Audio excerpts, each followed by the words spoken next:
What's good, YouTube? It's your host Axel Rose, the Shogun with the slogan, and you are now watching MVP Magazine. Now, even though I haven't always seen eye to eye with Sony, I'm not gonna lie, to say that they've done very well this console generation would be kind of an understatement in itself. When it comes to a variety of first party exclusives, they got that. When it comes to a variety of third party content and exclusives, they got that. When it comes to a whole host of innovative features, from share play to even streaming from your console directly to YouTube, they got that. Now, this isn't me saying that Sony never get anything wrong. This is definitely not a fanboy video. I mean, come on, after all, we all remember.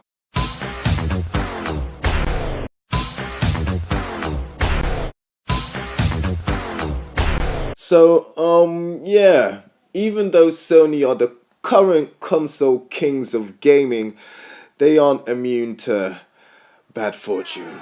But that being said, they have done a good job, and in some cases even gone beyond the call of duty to get the job done. You see that excellent pun there? Come on, people, this is quality. Yes! But with its competitors gearing up to provide some stiff competition in the form of a machine that's going to be taking away the PlayStation brand's former moniker of the world's most powerful console, and a machine that's actually doing really well in its home territory like the Nintendo Switch, what can Sony do to actually bring a breath of fresh air to the PlayStation brand?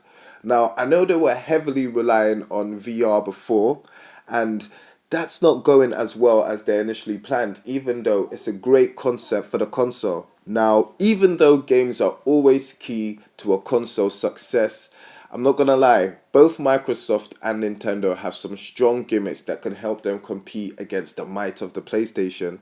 Like, the Nintendo's portability makes any game really cool, even if it's a game that's come out in the past like GTA 5. The prospect of that coming to the Switch and having that on a go is awesome.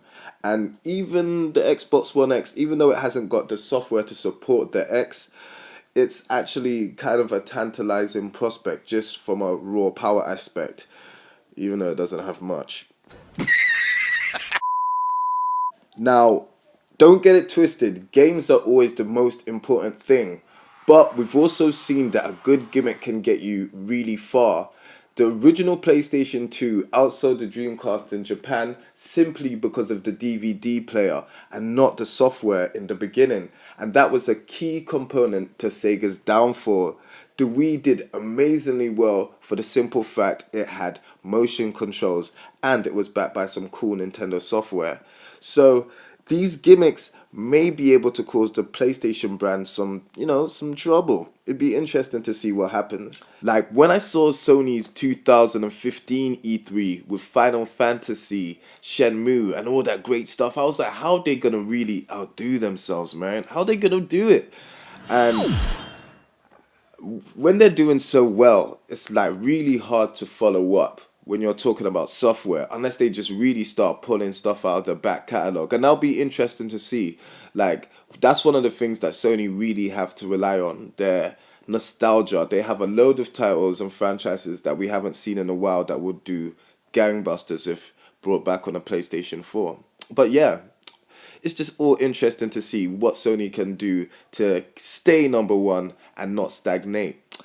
So let me know what you think and what your input is on this in the comments. Like, share this video. Thanks for all the support you've been bringing through my channel. I really appreciate that. Holler at your boy. Peace.